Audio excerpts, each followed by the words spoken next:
Serie,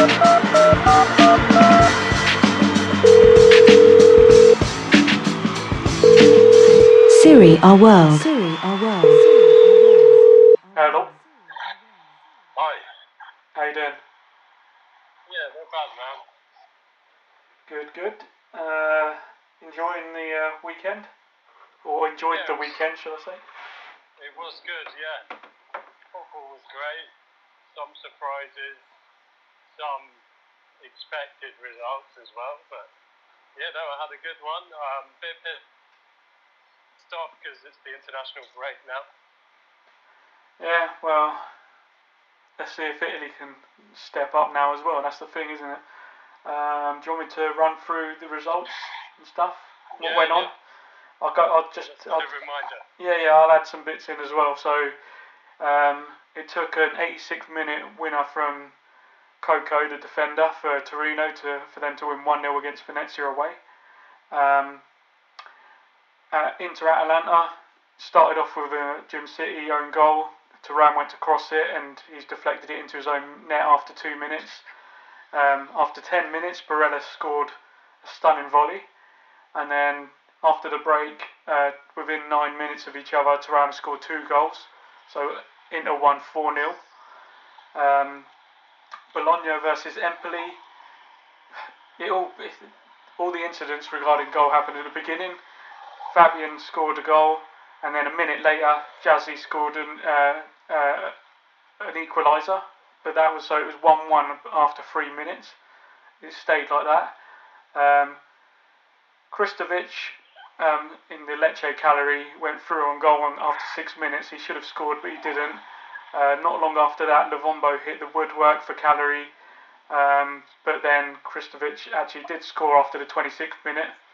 But at the end of the half, they lost Dorgu to a sending off. He originally got a yellow card, but VAR changed that to a red. So Lecce had to play with 10 men throughout the whole of the second half, but they held on and they won 1-0. Lazio Milan. Pavlovic scored his first goal for Milan. Then Nuno Tavares was probably the main one for Lazio. He set up 2 goals within 4 minutes of each other for Lazio to go 2-1 up. So Milan made some subs, and then most of them were involved for Leao's equaliser. So that was a 2-2 game. Napoli v Parma. Parma were 1-0 up. They had a penalty in the first half, and to be honest, they were doing really well. And then 75th minute, their goalkeeper come out and he cleared the ball, but his follow through hit the player, so he got sent off in the 75th minute. Problem was they'd already used all their subs, so Del Prato, who's a defender, had to go in goal for the last 15 minutes, plus 11 minutes was added on, minimum. Lukaku came on and scored a 92nd minute equaliser, and then in the 96th minute Anguissa scored the winner, so Napoli won 2-1. Fiorentina versus Monza. Juricic put Monza in the lead. It was against the run of play. Maldini, still against the run of play, then scored a second. And then Maldini also went through again on goal, and he had a shot which was saved by Turati and put onto the post, which would have made it 3-0. But just before the half ended, Keane scored a goal. And then Fiorentina were just all over him, and it took them till the 96th minute for Gosens to score a winner. Adley setting it up from a corner. So another 2 new signings then to do that. Verona were away to Genoa. There was a 64th minute penalty, and then in the 55th, before that, in the 55th minute, Chachoa had scored as well. So Verona went and won 2-0 there away. Udinese versus Como. Brenner gave Udinese a 43rd minute lead. 94th minute, Cutrone had a penalty which could have equalised, but he fired it wide, so that ended up Udinese 1, Como 0. And then the evening game, which was supposed to be the biggest game, was Juve versus Roma, which ended 0-0. I think the draw was deserved, but it wasn't what I was expecting, shall we say. I was expecting a better game from them, what we ended up getting. What about any highlights for you? For me, it was Inter Atalanta. Yeah. It's got to be that, because we were talking at the beginning when we were predicting positions and talking about teams. This team's going to do that. This team's going to do this. We did mention both of us that Inter would carry on, and it seems like they have, haven't they? Yeah, after the bit of a false start against Genoa, wasn't it, really? Yeah, especially because we were talking of Atalanta. Yeah. And they've got all these great signs. They've got Wk3, that's Italy's main striker. He started off okay, but in that game, Inzaghi showed who's boss around here. He did. Atalanta have not beaten Inter in the last 4 games. And this is their back-to-back 4-0 loss. Last time they played Inter, they lost 4-0. Yeah, and I think 2-0 loss at half-time. But it was exactly the same. Yeah. And if I remember rightly, and I think I was saying to you during the game as well, that's the last time they didn't score was the same result, wasn't it? So since then they'd have scored in every single game. It's disappointing, but from an Atalanta point of view, but I think they needed this international break, even though we're not really keen on it. And I don't think many of the teams are going to be, because there were just quite a few were just getting into their rhythm, weren't they? So Atlanta, I think, needed it because they haven't started as well as expected, considering the team they've got. Yeah, and I guess they can't be judged too harshly because they're playing this Inter team who has their settled team, yeah. He has their shit together basically compared to everyone else. Inzaghi, I think he quietly slips under the radar, doesn't he? In the terms of personality, he doesn't make a big song and dance. He's not loud. Well, apart from on side of the pitch. Yeah, but in the conferences and interviews, he's not cocky. He's not saying silly things like some other managers do. But the results on the pitch are good, and I think it's because of that he doesn't get attention outside of Italy, which may be a good thing. Well, yes. He can stay in Serie longer. That means. I think he's found his match with Inter, and they play well together. Unless something really terrible happens, I can't see him leaving for a long time in it. So. Exactly, and it's not just him. I guess we're seeing Thuram. He's had a good start. Yeah. So it's like, how long can he maintain this for? Yeah. Will it go on for a long time? For those that don't play fantasy football, Fanta Calcio, we had him in our team early last season. Yeah. And he was saving us, but I think he just kind of slipped expectations. I mean, he did great as a debut signing, but I think this year he's got everything. It's all piling up for him to do better. Yeah. So yeah, he's been on fire. I mean, out of everyone, he's top goal scorer, 4 goals in 3 games. Retegri's got 3 and 3, then the rest have got 2, 1, etc. What about Vlahovic? What's he on? Vlahovic is on 2 out of 3. Okay. So yeah, I mean, if he scored yesterday, of course, it would have been 3 out of 3, but there was no goal. Yeah. There's loads of people on 2 and 1 and stuff like that, so no point in going through all that. But as I was just saying just before we started this call, or I was going to say, sorry, might as well give a quick update. Galatasaray are trying to do a 4-month loan for Osimhen. So I'm guessing that's just so he can keep fit until he does go to probably the Prem, isn't it? So, they're only looking for a 4-month loan. Though they might be able to convince him to stay longer. We'll have to see. If he likes it enough, he'll stay there, won't he? That's if they can afford it. I'm sure they've got money there, haven't they, in Turkey now, haven't they? And then Smalling's it looks like he's going to Saudi as well. That's the newest stuff that's going on. Let's talk about the Italy fixtures. They've got France away on the 6th of September, and then they're going away to Israel on the 9th of September. So that's the UEFA Nations fixtures. If I just I'll run through these squad for you. So in goals we got Donnarumma, Meret and Vicario. Defenders, there's Bastoni, Bellanova, Bongiorno, Calafiori, Cambiasso, Di Lorenzo, Di Marco, Gatti, Ocoli and Udogi.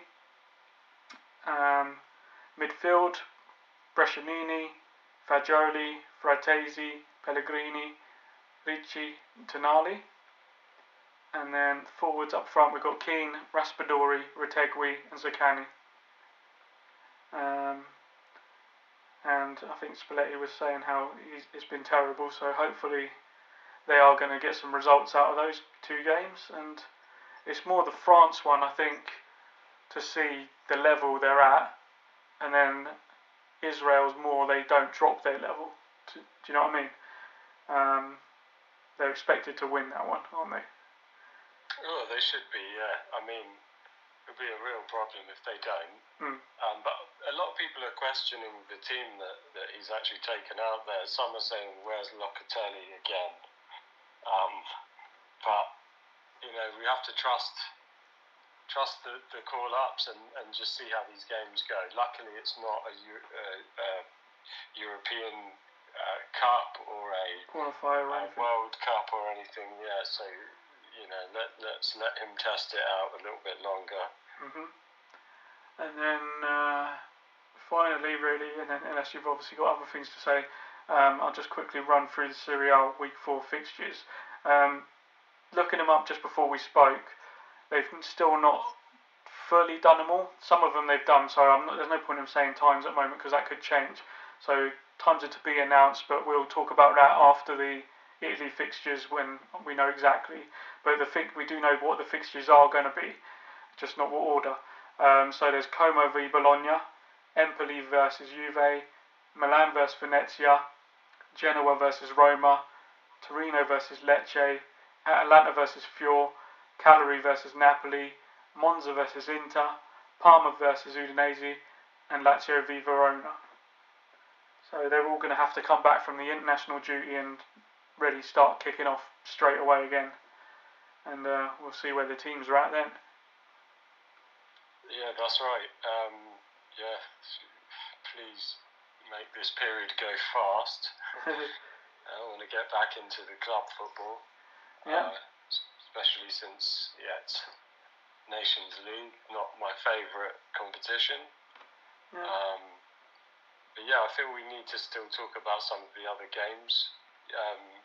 Milan, Lazio. What's going on with Milan? Why have they not picked up points? More points, should I say? Yeah, I mean, it's been a bad start, hasn't it? It's as I was saying. I think I saw it's their worst start since the Second World War or something. Something like that. So it has been terrible. It's been really bad. It's a mixture of things. Everyone can turn around and say, oh yeah, new squad, new manager, new everything, and yeah, I understand it's going to take time, but considering the players they do actually have, and even if you look at the players they should have been, or apparently did have, and then didn't end up getting, as well as the alternative to the managers that they had in place,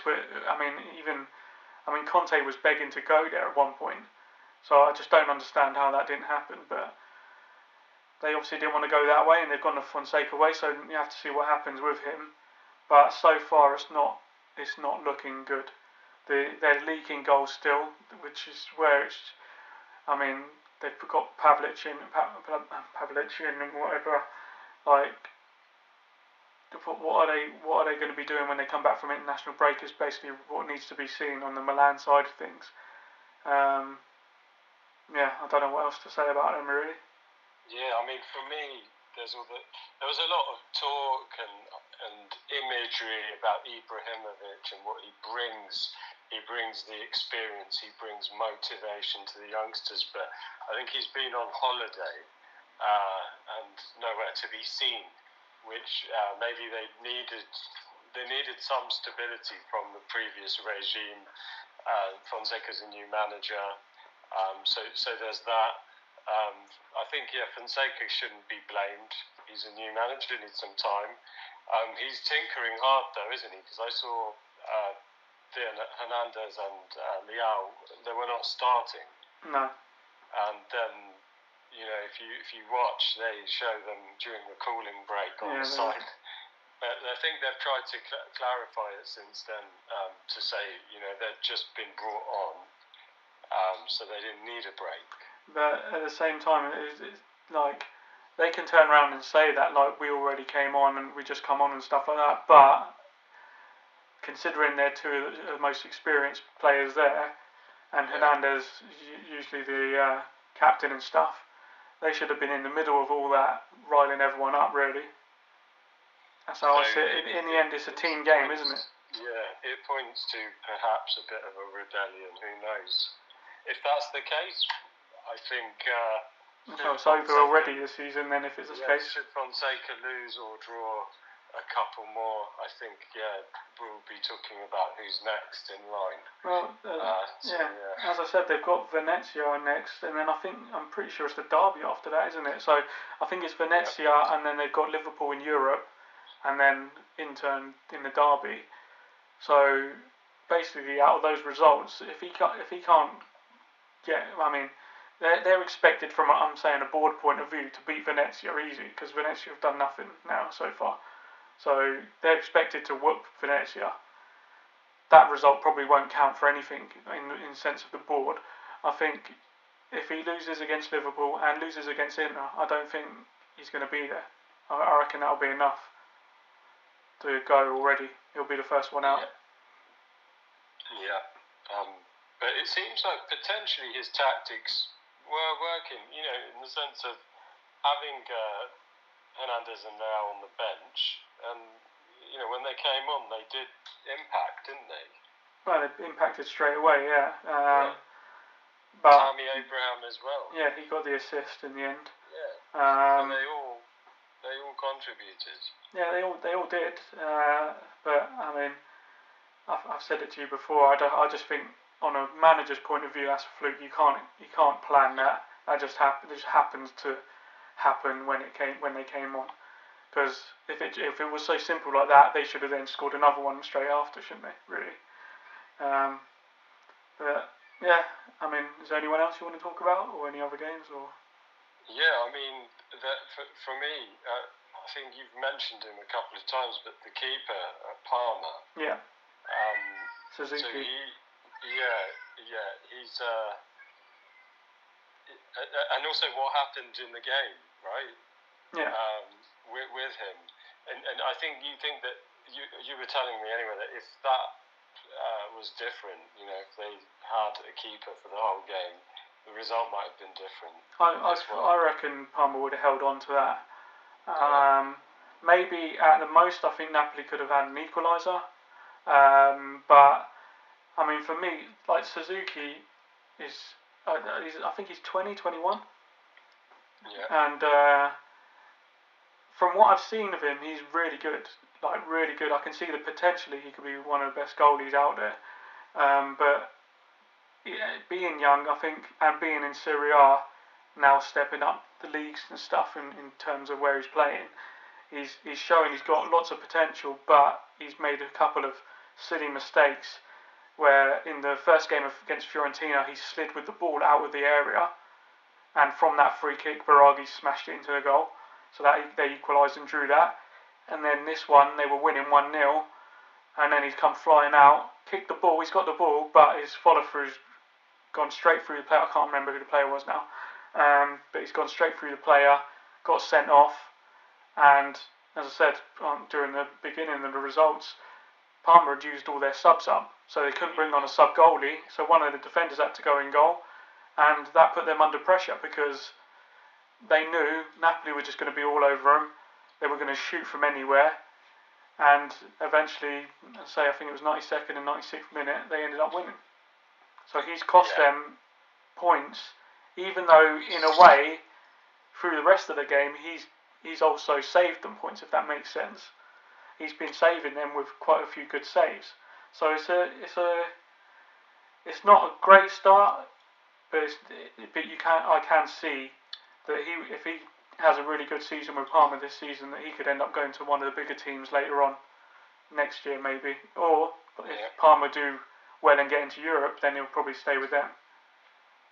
Yeah, that's a good point. And on the other end of that game, Spinazzola, the guy he was the cheapest signing for them. Yeah, but he's a good signing to have. If he can be kept fit, he's a good signing to have. He's a good player, and he's scored on his debut a few times. I think this isn't the first time. He's a good luck charm. Yeah, well, he didn't score in this game, but yeah. No. Yeah. Yeah. I mean, his ball helped with the goal. Though. Yeah. And then, what do you think of the people who robbed the other Neres assists? Yeah. I think that seems to be a standard thing in Napoli, isn't it? Yeah. I'm sure we'll see next week it will get mysteriously brought back to him. Yeah, I think the ultras will sort it out. I think it's kind of it's not a haze sort of thing, but you know what I mean, on an extreme level, because it has happened quite a few times before. Even to, if I remember rightly, the famous one's always Hamsik, in it. Being their captain, and he got robbed, and then the ultras ended up getting all his stuff back for him. But yeah, I don't know what else there is you want to talk about before we break for the internationals.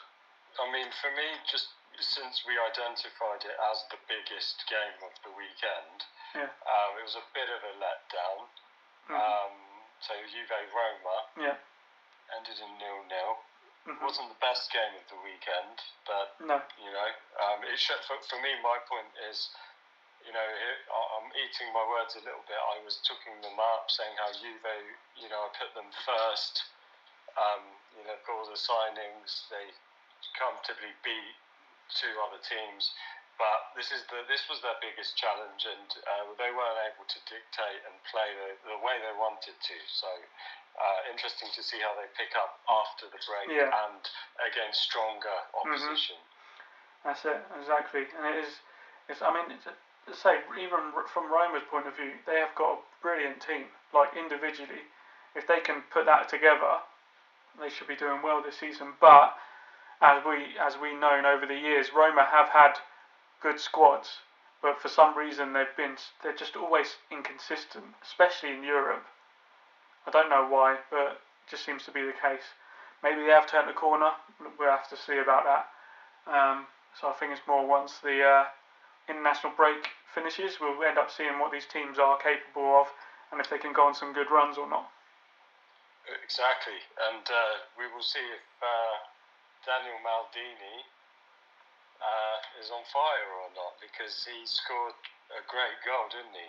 Yeah, and almost had a third as well.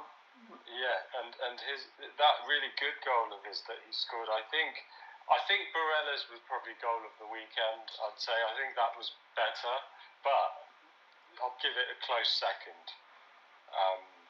Maldini's one, I'm seeing a lot where they're opening up a lot of. I'm talking about the long range goal, right? Yeah. But I see there's a lot of talk about Maldini now, and talking about Nesta. Apparently he said that he's known this was going to happen since Maldini was a kid. He says he doesn't know his own potential, and all he's got to do is just control his game management, and to focus for the full 90. Yeah. And he thinks that this guy will go on to be huge. Yeah, I reckon so. I mean, the same like. When I was seeing him at Milan, just in the youth team, you could see he's really good. But I think Milan weren't giving him enough opportunities to play consistently. That was the problem. So they kept sending him out on loan. And when they sent him out on loan, he ended up scoring against Milan. I'm sure he scored twice against Milan. And Inter as well. Yeah. So he has got. I know he has got potential. He is very good. And I think at Monza he's got a club where he's now going to be able to do start to finish, or at least a majority of a game each time, and get consistent So I think they have got a player on their hands there. And Galliani's got experience of supporting another Maldini, hasn't he? Exactly. This is just another one for him to bring up and hopefully fill the boots. But exactly. A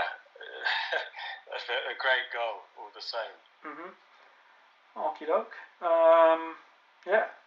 You all good with that? That's it. Yeah, I think we're done. Nice one.